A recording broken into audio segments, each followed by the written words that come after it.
this time is part one is to look at the Ukraine and Russia and the EU and the UK, and God willing next time we can look at Israel and the Middle East and the Vatican. It was a bit of a toss-up which order to do this. Do I wait to see whether the Gaza ceasefire holds, so I'll deal with Israel next time, or what's going to happen in Ukraine? Are the Russians going to advance all the more, and so deal with that next time? But, well, we're going to do it this way around.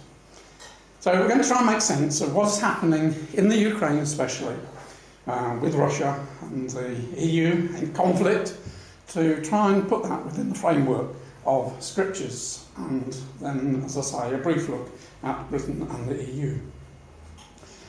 But you can tell instantly the cartoonists are so wonderful, aren't they, at how they can just capture the whole spirit of it.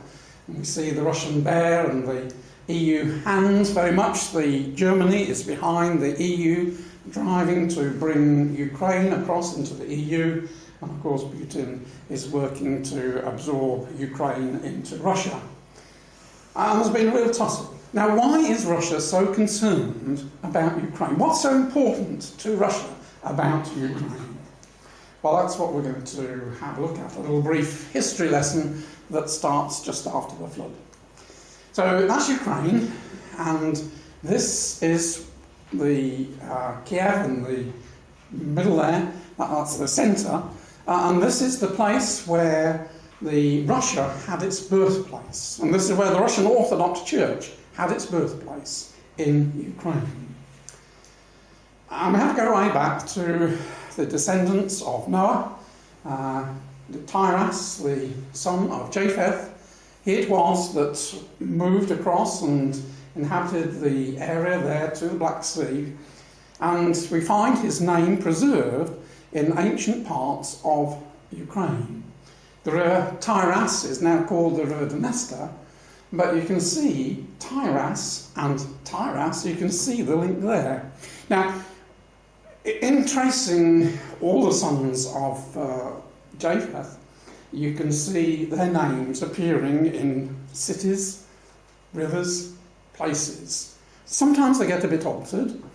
If we think of England and English, that came originally from the Angles and the Angli, so things do get subtly changed, but we can see the very close connection between Tyrus, River Tyrus, and Tyrus, the son of Japheth.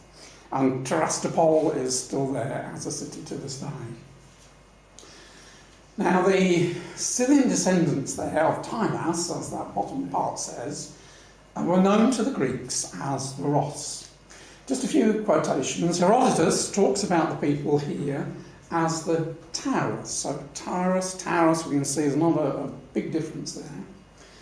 And he says that the Tauri, the plural Taurus, they were the first inhabitants of Crimea. And a very ancient historian makes this point that the Tauri are expressly called the Ross. And the Byzantine writers talked about these particular Scythians as the Tauri Scythians, those descended from Tyrus to distinguish them from other Scythians. And a modern historian, Russian historian, says, like the earlier one says, that the Tauri Scythians call themselves Rus. And so my Encyclopedia Britannica sums it all up. Russia is derived through Rossia from the Slavonic Rus or Ross. So Tyrus, there's the Rus part of Russia of today. This is where it all originated. They came together, two big cities, Novgorod in the north and Kiev in the south, and they were on this pathway, roadway, highway as it were, that went from the Vikings here down to Constantinople, which of course was the centre of the world in those days. And the coming together of these two cities created this Kievan Rus confederacy, a very strong confederacy it was. And it was during the days of these kings here that this modern Russian historian says the Soviet historians look upon Igor and their Igor as the true beginning of Russian princely line.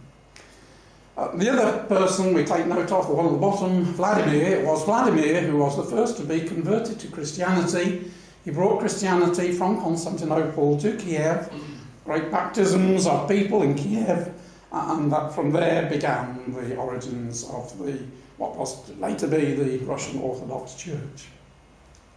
So the kingdom flourished, grew in extent in the 10th, 11th, 12th centuries, reached its zenith. The blue outline at the bottom is the area of Ukraine today. As always, with empires, they don't last forever. And the Mongols came in, and in 1240 they besieged Kiev, took Kiev. And that had the effect of pushing the Russians northward, and the Russian church moved from Kiev up to Vladimir in 1299, and then finally came to rest, as it were, in Moscow in 1322, thus establishing Moscow as the centre of the Russian Empire. And it wouldn't be until 1654 that Kiev once more came under the control of Russia. And that event of 1654 was celebrated in the 1954, the 300th anniversary of this Treaty of Pearce, which brought Kiev and Russia back together again. And there was much celebration, picture of an Ukrainian and a Russian eternally together. And to celebrate that 300th anniversary of Kiev coming back under the fold, as it were, the president at that time was Khrushchev, and he made a present of Ukraine. Ukraine at that time was under the Soviet, but as a gift to Ukraine to celebrate the 300th anniversary, he handed over Ukraine to the control of, he handed over Crimea to the control of Ukraine. At the time, it didn't make much difference. It was all part of the Soviet Empire. Little did they know that less than 50 years later, there would be the collapse of the Soviet Union. So that was in 1954. Great celebrations. And then 24 years later came the 100th anniversary of the conversion of the Ukrainians to Christianity. And this is from the front cover of a Christian History magazine in 1988, volume 10. It's finally come, the observance that millions of Ukrainian, Belarusian and Russian Christians have been waiting for. The millennium of the Christianization of Rus, when the Grand Prince Vladimir ordered the people of his kingdom to be baptized into the Orthodox Christian faith, and personally oversaw the baptisms of the majority of the people in Kiev, the capital of his reign, and shows a picture of it, practicing adult baptism. It goes on to say, and makes an interesting remark, but the arrival, remember this was written in 1988, but the arrival and celebration of this millennium is heavily laden with irony. Probably the chief irony is the fact that the Soviet Union, a zealously atheistic government, is endorsing, even funding and promoting the most spectacular of the many events worldwide that are being dedicated to this millennium of Christianity in Rus. So it was interesting that the move had begun in Russia to respect Christianity after 60, 70, 80 years of persecution of Christianity under the communists. And that was in 1988. We just move on 3 years to 1991, and we have the breakup of the Soviet Union, and all these coloured countries separated from Russia. And the breakup of the Soviet Union was described by Putin as the demise of the Soviet Union was the greatest geopolitical catastrophe of the century.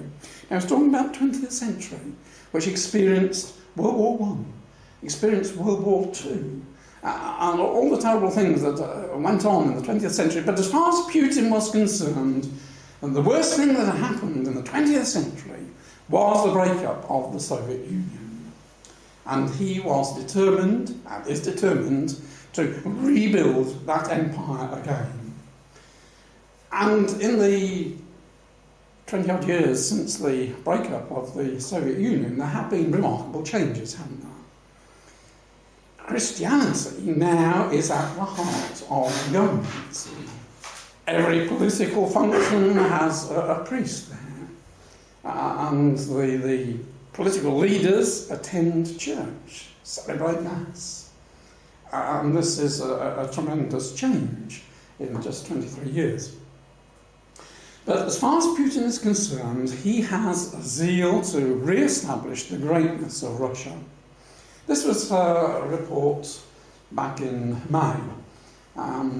This chappie argues that Putin sees himself as an invaluable historical figure who shall be responsible for upholding the pursuit of Russian greatness, no matter what law or border stands in his way. Moscow is preparing for a lengthy confrontation with the West. After years of defending the status quo, Putin seems to have decided that he's better served by overturning it. Russia has a genius for revolutions, but while the earlier revolutions were about changing the leadership of the country, Putin's revolution aims to correct the order about him. In other words, restore the fortunes of Russia. And as a result of Putin coming to power, the spending on defence has, after declining very steeply, is now rising quite steeply. That's 2012, it has continued to rise at a very similar angle. In fact, this note here, back in April, the Russian defence spending rose by 5%, devoting a larger share of their GDP to military than the US for the first time since 2003, which is a big sign that Russia is getting ready for some expected tough days in the near future. That was from a Turkish perspective. And very true and very right he was. Also, a lot of money is being poured into developing the Black Sea Fleet. This is Russia's warm water port, now in their hands, having seized Crimea. And a lot of money is being spent, 2.4 billion on the Black Sea Fleet, to build it up to be a big power again. And again, we know that is to be right, because Scripture tells us in Daniel chapter 11 that he comes forth with many ships, and these are where the ships are coming forth from.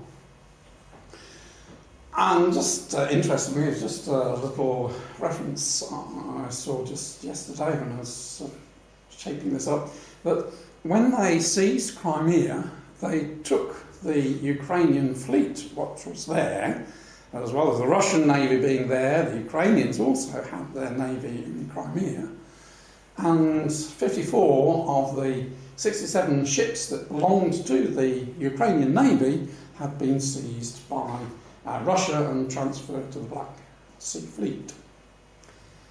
Now, we need to understand the ethnic divide in Ukraine. The trouble is in the eastern part of Ukraine. You can just see the outline. We're looking at the eastern part there. These are the towns that you will read about in the newspapers where the conflict and the fighting is going on at the moment. And it's estimated that over 1,000 Russian troops are in this region helping the rebels, as the Ukrainians term them, to try and gain independence for this region so that they can ultimately defect to Russia. Now, if we show the whole Ukrainian map, that's the area where the trouble is. If we overlay upon this map the percentage of Russian-speaking inhabitants of Ukraine, you can see why this region, the blue region, wants to belong to Russia, because 86%, 82% are Russian-speaking people. Drops to 46% in the centre, and then as we move eastwards it gets less and less. So this is where the trouble is, where almost 87% of the people are Russian-orientated, Russian-speaking at home. And this is the region especially that Russia wants to get hold of. She's already got hold of Crimea. And what is taking place just at the moment is a battle for the control of this region. So if you just look back, as we say, Crimea has now been seized, and the problem for Russia is that the only land link that there is comes through Ukraine and off to Russia there. Now, there is only just a little gap there between Crimea and mainland Russia. If we just enlarge it up, you can see it's quite a small gap there. And what the Russians have asked the Chinese to come in and to build a bridge so that Russia can have a direct link to Crimea without having to go through the Ukraine. The other great prize for Russia was the deep water port at Sevastopol, where she used to rent this port from Ukraine, and this is where the Black Sea Fleet is based. As I say, this is Russia's only ice-free port. All the others freeze up in winter, so very important port to Russia. But there was another prize that Russia had in seizing Crimea, and that was access to the energy reserves that line the waters of Crimea. Potentially they're as big as the North Sea reserves. So before before Crimea was annexed, then the area that Russia had was fairly limited in the Sea of Azov and over the sea there. But since it's been annexed, then Russia now lays claim to all the seas in this region here. And just while we've got this map up, Russia is seeking to, this is what is happening at the moment, we'll just see a slide and a few slides on, to gain land access by taking this part of Ukraine so that she can have land access that way, which is going to be a bit cheaper than building a bridge. The other thing and benefit as far as Russia is concerned, not only has she now access to a lot of oil and gas which is in this region here, but the South Sea pipeline, which is being constructed now, was scheduled to avoid going into what used to be Ukrainian territory. And so it came down with a big dogleg to go into Bulgaria. Now she can, as it were, cut the corner off and shorten the pipeline quite considerably. Now, just going back to Ukraine, she now has a new president. This is the old president, Viktor Yanukovych. He was very pro-Russian. We remember that last November time, was it? He was due to sign up to the long pathway to joining the EU, and at the last moment he said, no, I'm not going to go down that route. I want to be associated with Russia and Russia's expansion plans into their equivalent of a common market. And that upset the West. And what they have been doing is been pouring a lot of money into Ukraine. Now, officially, the EU says we've given £25 million to various societies within Ukraine over the past 2004 to 2013. But if you read the Daily Telegraph, you'll know there's Richard North and Christopher Booker. They've been doing a bit of digging, and you can, using their own book, which reveals the spending that they do every year, it's all detailed, so all these organisations within Ukraine, and they've added them up. And from a shorter period, 2007 to 2013, they've added up £348 million being spent by the EU to subtly influence the Ukrainians to look towards the EU rather than Russia. And Merkel has been foremost in pushing this expansion of the EU eastward to involve the Ukraine. Many EU high-ranking officers have been to try and influence the Ukrainians. Well, Yanukovych was driven out. He fled, didn't he, to Russia. Remember, the palace that he lived in was opened up, and you can see the vast amount of money that he had been spending on himself. So he wasn't a very popular man, but the new president is much more popular. He's known as the Chocolate King because he has a huge confectionery business, and he is now, Poroshenko is the current president. But although he wants to improve ties with Russia, he is more sympathetic with Ukraine going towards the EU. And so at the moment there is this contest within Ukraine. Those that want to go towards the EU and those living in the east who want to go towards Russia. And it started fairly modestly, didn't it? Back in June there was talk of 3 tanks crossing over from Russia into eastern Ukraine, and then there was the shooting down of a military plane when 49 military died, and then that was shortly followed by the Malaysian airline with 298 people killed.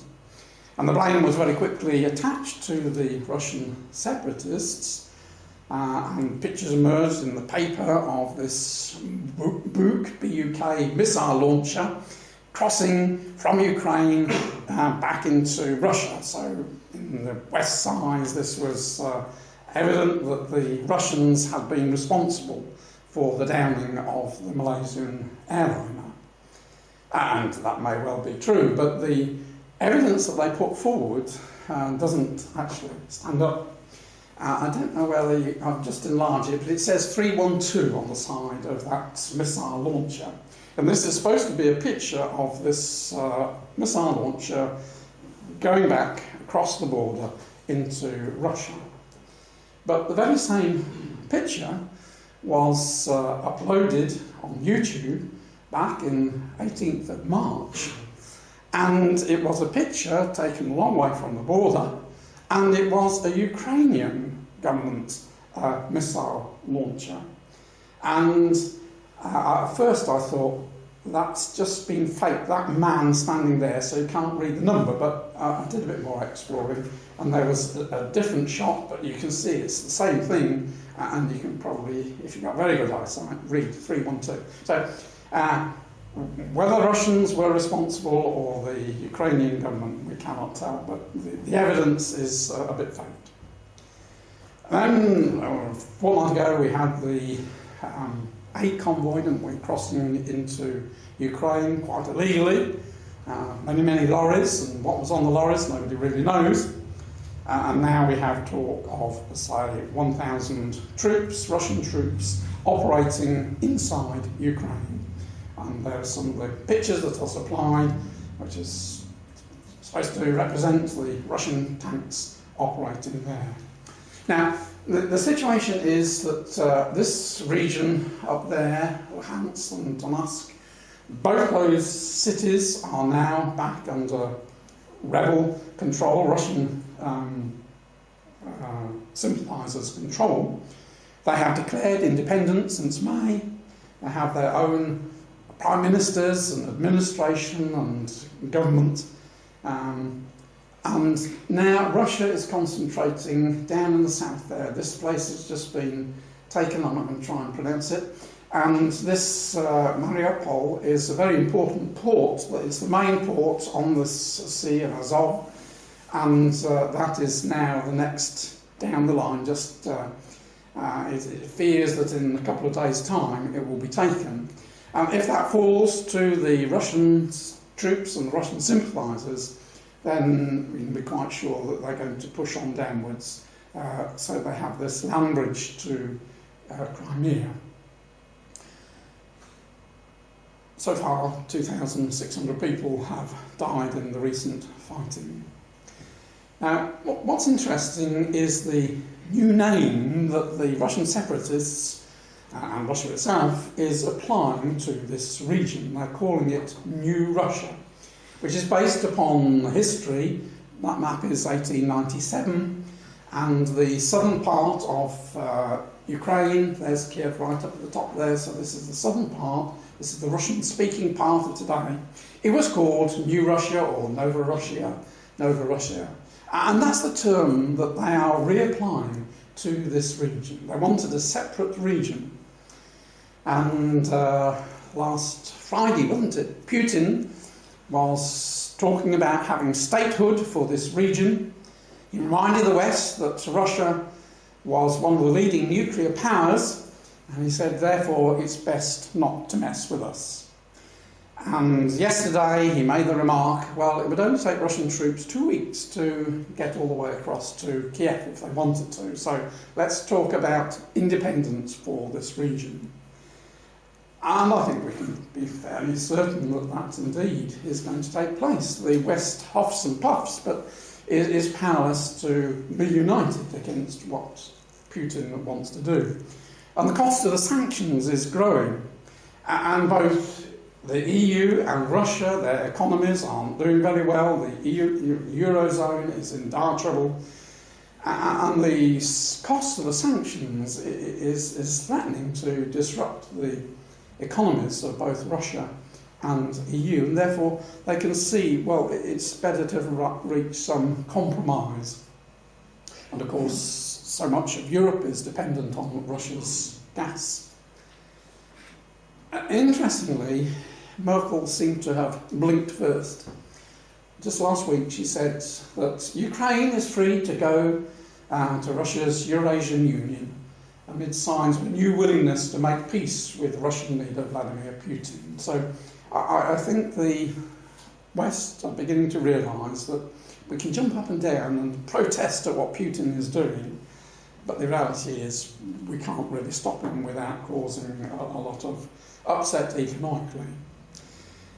And again, last Friday it was, on Russian troops in Ukraine, honesty is not everyone's best policy. But even as Russia's denial of involvement stretched credibility to breaking point, for some they remain a convenient fiction. Putin is chief among them. Denying a Russian role will keep his domestic audience in ignorance of a war they don't want, especially useful if the battle goes badly. But there are also some European powers, including Germany and France, who, despite being on the opposite side of the crisis, share Putin's desire not to be painted as an out-and-out war between Russia and Ukraine. For them, stating unequivocally that Russia has attacked Ukraine would force them to impose more costly sanctions and could block the path to a truce with Russia they hope will resolve the crisis. So they're going to take a low key. And of course, Russia's weapon of gas is very powerful. She's been using it against the Ukrainians. According to Russia, Ukraine owes Russia a staggering sum of $4.5 billion for gas which has been supplied in the past and not been paid for. And the price that Ukraine pays has been a long time in dispute. Back in 2010 it was set at $234 per 1,000 cubic metres. This was a special low price, as far as Russia was concerned, in return for Ukraine allowing the Russians to extend their lease on Sebastopol in Crimea. And so there was a 30% discount for that, and some other discounts were rolled in, so that was the price. Now, when Russia got control of Crimea, Gazprom was told by Putin, well, look, there's no need to apply the discounts anymore because Crimea doesn't belong to Ukraine. So the price was suddenly upped to £485. Now, the Ukrainians are poor people. And there was a lot of argy-bargy and a lot of talks, and Russia said, well, if you pay off all your debts, we'll bring the price down to $385. And the Ukrainians countered, well, we're only willing to pay $326. And so, because that was an unbridgeable gap, the supply to Ukraine was cut off back in July. Now, there was a meeting last week between Putin and the Prime Minister of Ukraine, and there does seem to be some re-talking, because Ukraine is getting a bit worried as winter comes along. She will be dependent upon Russian gas. She's been trying to get supplies from other countries, reversing the flows through some of the pipelines, but they're not sufficient to keep her going through the winter time. So she'll have to come to some compromise. And it's not difficult to see that Russia will say, well, if you let the East have independence, then we will supply your gas again. And of course, Ukraine is quite important to Europe because a lot of the pipelines flow through Ukraine onwards into Europe. So when Russia cut off the supplies to Ukraine, she didn't actually cut off the supplies. What she did, she reduced the amount of gas flowing through Ukraine by the amount that Ukraine normally took. So at the moment, Ukraine is deprived of gas, but the West still have their supplies.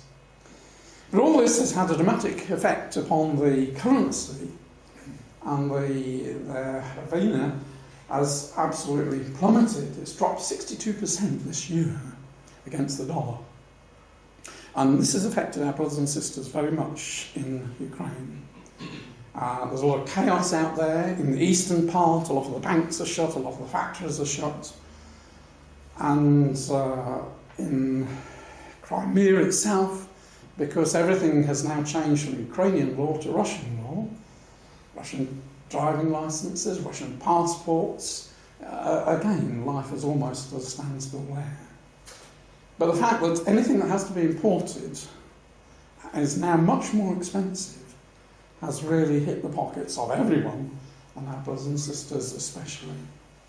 And even though, I mean, they still continue to buy a lot of things from Russia, but against the ruble there's been a 30% drop in value. So, just before we look at Scripture, let's just bring all these things into focus. We might not have appreciated the great changes in most of our lifetimes. If you're old enough to remember 1991, that was with the breakup of the Soviet Union, but the EU, or the EEC as it was in those days, only comprised of 12 members outlined there. And then there was a big expansion, especially in 2004, and expanded out to there, and today the EU expands and embraces 28 countries. Now, Russia herself has her own plans, and she has established a customs union which embraces Kazakhstan, Belarus, and Russia. Yeah, it was Ukraine was going to be the third one, but of course that didn't happen because of all the problems there. So at the moment, the customs union involves Kazakhstan and Belarus and Russia. But next year, this is going to be what's called an Eurasian Economic Union, which will bring in more countries. Kazakhstan and Tajikistan. Crimea is already in, and Georgia and Moldova. Now, by one hand, we would expect these countries to be drawn together, and in fact, we would expect Ukraine to be drawn into this alliance. We would expect the map change something like that. To embrace those regions there. Now, what's interesting is to see this dividing line between the two parts, which we'll see in a moment.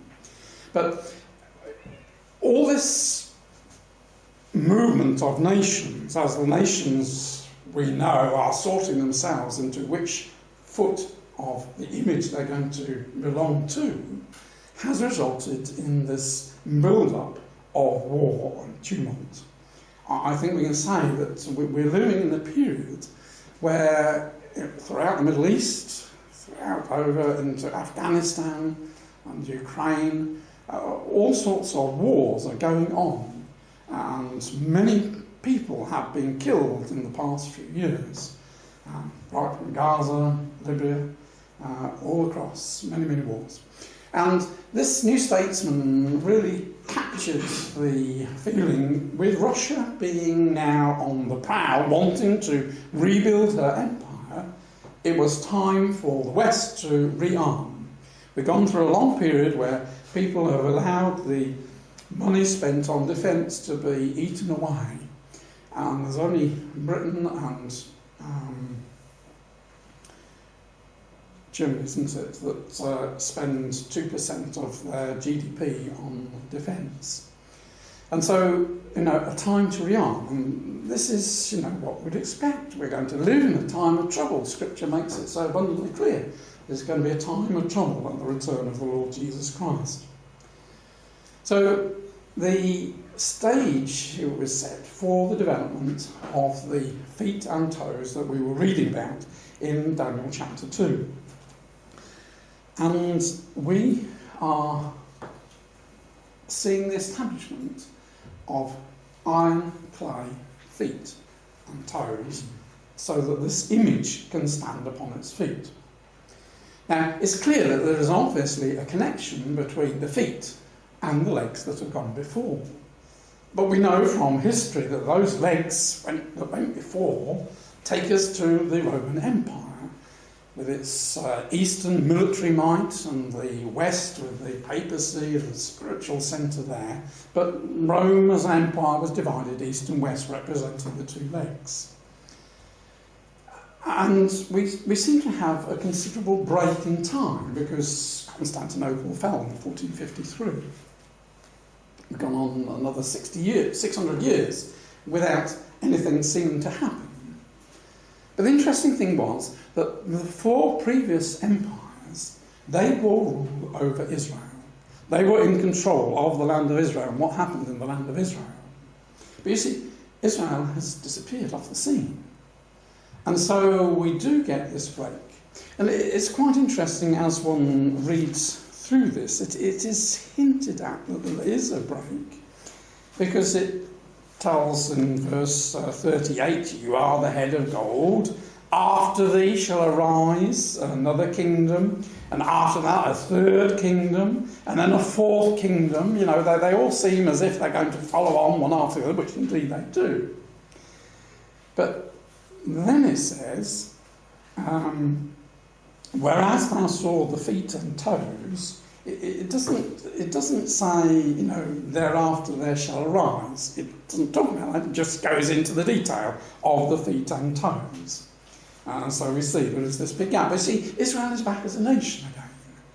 And so these feet and toes are being prepared in order for the image to stand up upon those iron clay feet and toes, in order to come against Israel and have dominion over Israel for a very brief period of time before being destroyed by the little stone power. So we believe we're in the stage when these feet are being formed. And that's why we're seeing all this trouble in Europe at the moment, because not all the countries are attached to the right foot. Now, iron obviously links us back with Rome, that which went before, so we're looking for a recreation of a situation as it was in the past, an eastern power based at Constantinople, a western power based at Rome. Now, whether the EU headquarters will ever move to Rome, we don't know. It could well do, but certainly we are expecting Russia, in her preparation for moving southward, to take Constantinople, and that to be her forward headquarter. So we have no difficulty with the iron. We see iron in the two senses as it was in olden days. We have it as the emperor, the Roman emperor, the Tsar, and we very much have that in Putin. But I expect we'll have a very similar, Merkel almost seems to be playing the role in the West, of a strong power.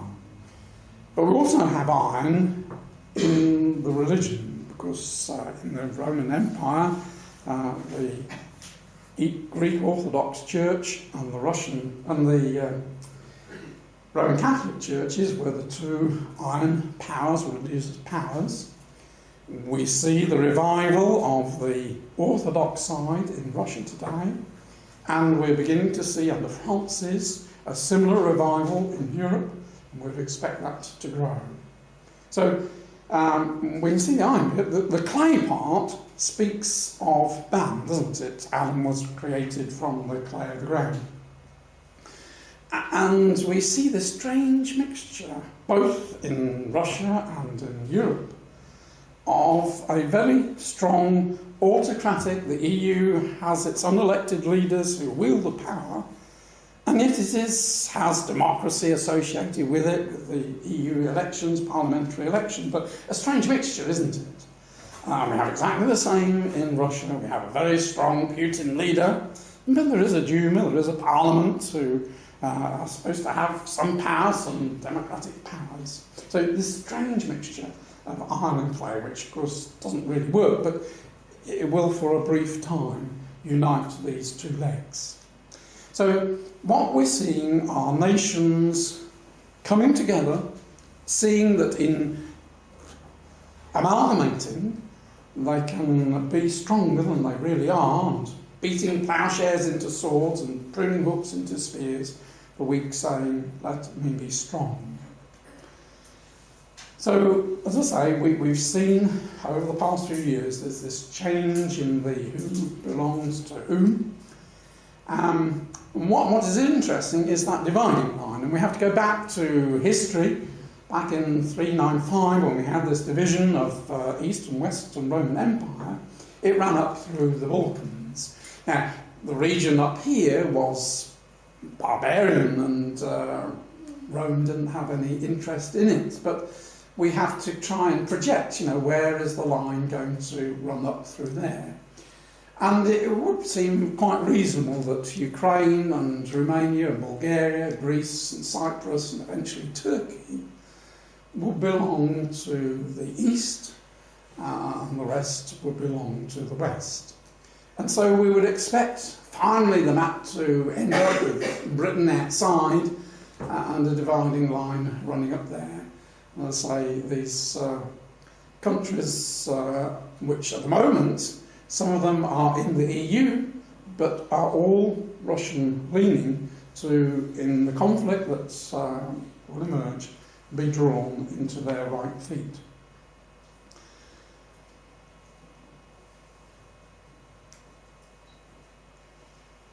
What is also apparent is that these two parts work together to come against a common foe, and that is going to be Israel. And isn't it interesting how anti-Semitism is rife in Europe and in Russia? And so the events in Ukraine are part of a bigger picture, and next time, God willing, we shall see how the events in the Middle East are also another picture, because what's happening in the Middle East, if we go back in history to the history of the image and think of the Greek element with its two thighs, those two thighs represented a north-south split, a king of the north and a king of the south. And that's exactly what we're seeing happening in the Middle East. But that's for our subject next time. But we're seeing wonderfully these things happening in our time, the coming together of the nations. Their common objective is to get rid of Israel. And nobody will be surprised at that within the present climate. So this image, which has been taking 2,500 years in its making, has never been completed. It is about to be completed. As soon as the feet are there, then the whole thing can stand, and then it can come against Israel. And it is when it is on the mountains of Israel that it reaches its demise, having taken control of Israel, as I say, probably for a year or two, just a very brief time. That's the time when Israel, in their distress, will cry to God to save them out of their troubles. And Christ and the saints will come up to deliver them. And that little stone tower will smite the image upon its feet, and the whole edifice will crumble and disappear from the face of the earth, and will be replaced by the little stone kingdom which fills the whole world. And so these things are exciting to us, and as Brother Thomas wrote over 160 years ago, the future movements of Russia are notable signs of the times because they are predicted in the scriptures of truth. When Russia makes its grand move for the building up of its image empire, then let the reader know that the end of all things as at present constitute is at hand. The long-expected but stealthy advent of the King of Israel will be on the eve of becoming a fact.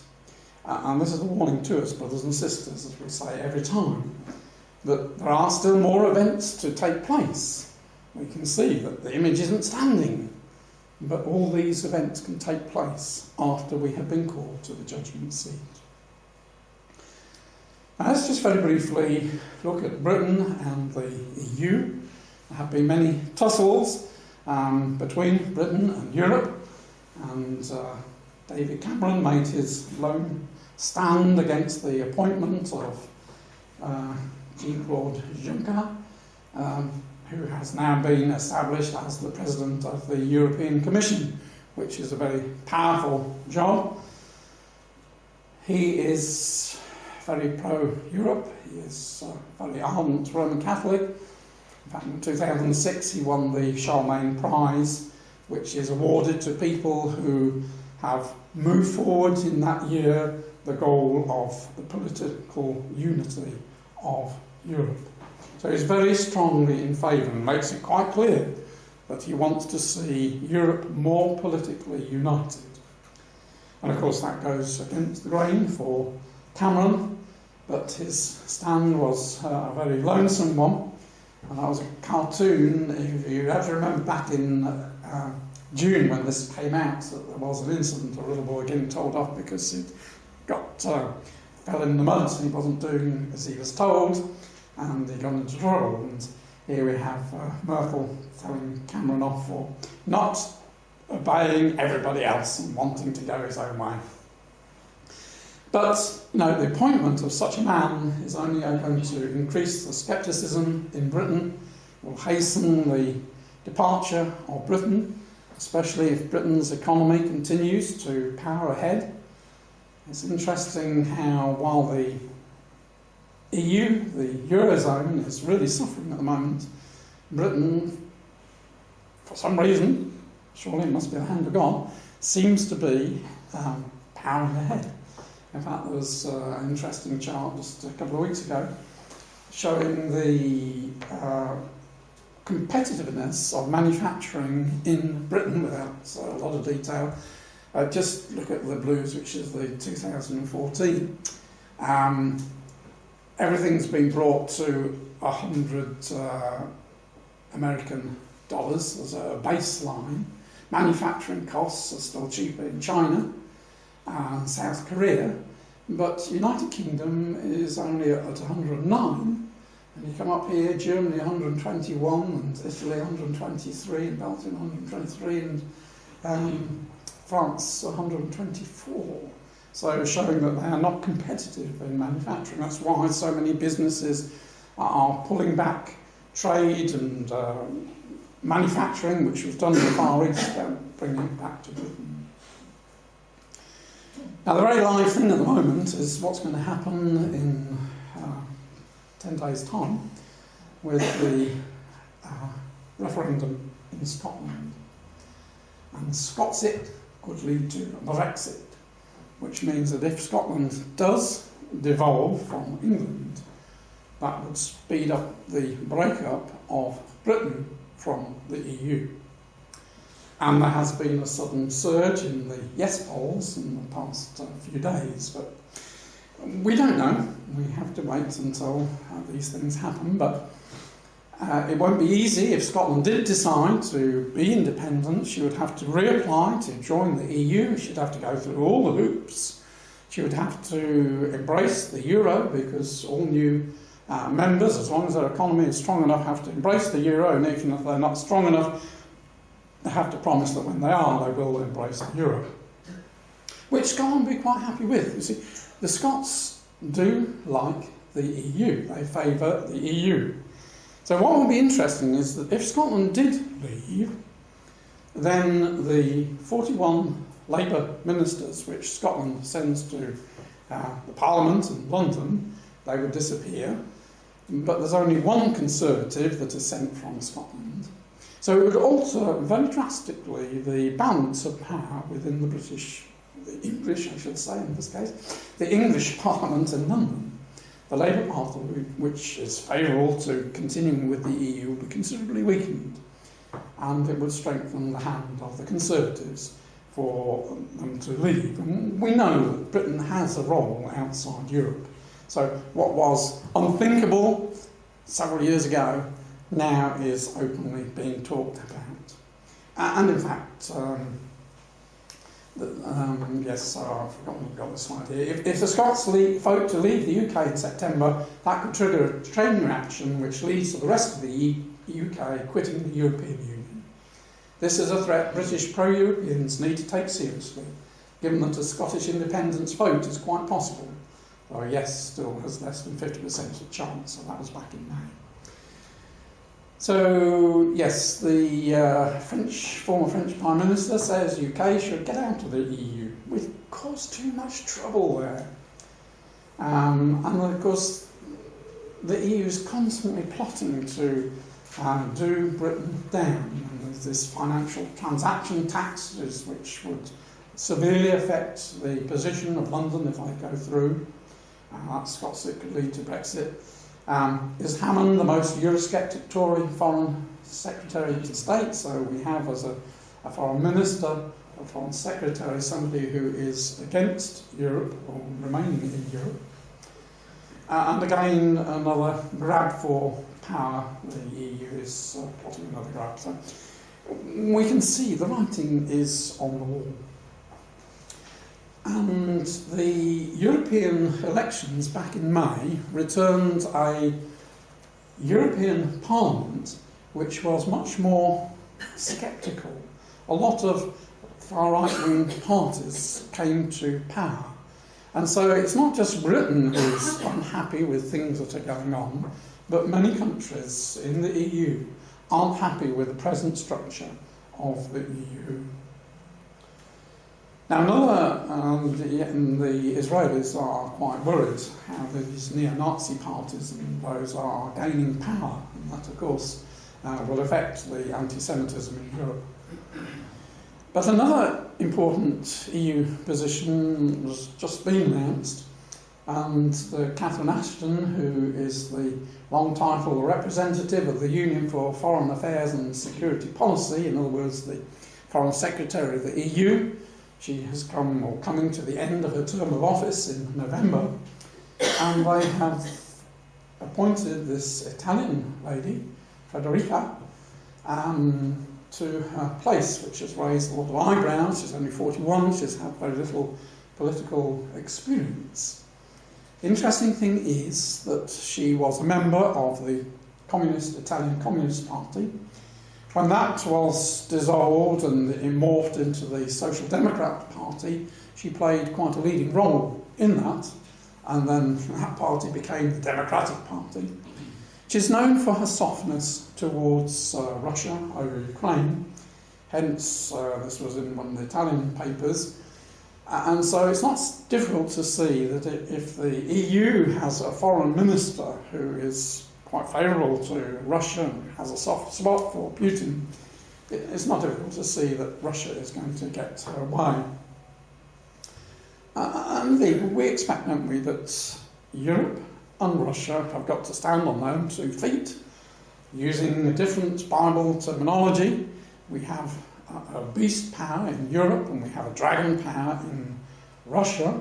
They are separate entities working independently, but cooperating together with the false prophet to come against Israel.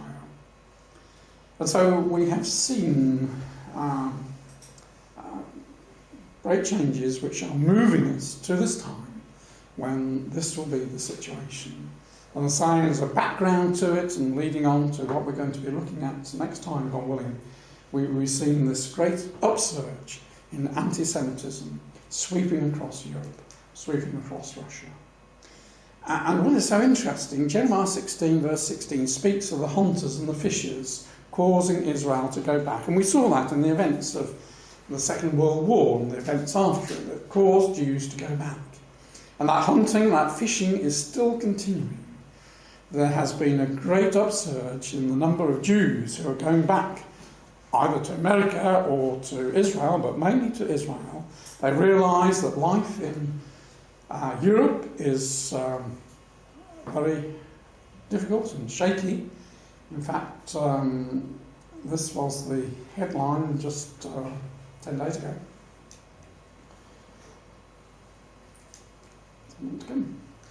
Is there a future for Jews in Europe, it said. On the 75th anniversary of the outbreak of World War II, European Jews face a dramatic rise in anti-Semitic attacks. Jews hide their identity and talk of worst times since the Nazi era. Is the rising hatred a temporary spike or a terrifying trend?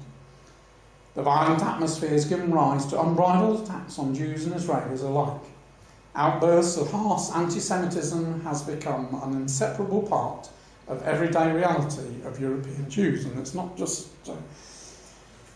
on the continent. The same thing is happening in this country too. And so we can see more and more Jews going back to a number. At the moment, there's about 46% of the world Jews are living in Israel. We never thought we'd see such figures, but it seems that more and more Jews are going to go back to their land. Prior to the dreadful events of Armageddon, when they're going to be scattered out again, and Jeremiah 16 verse 16 will be fulfilled a second time, when the Jews, having been scattered out their land, will be called back under their Messiah. But how thankful we are, brothers and sisters, that we can see these things unfolding. We know what the future is all about. The world has no idea what the end of all these things is going to be. But we do know it's going to result in the kingdom of God, the time of peace and blessing. In the mercy of God, may we be there in that day. So we must take encouragement from the things we see. We do live in difficult times. How much it's going to impinge upon our life and the truth, we know not. But we have to be strong. The end is near. Our Master is at hand. I'm just going to leave you with some of the cartoons. They'll just automatically roll on. It takes about a minute. The cartoons, as I say, have a wonderful way of just putting their finger on the spot. Yeah. Thank you.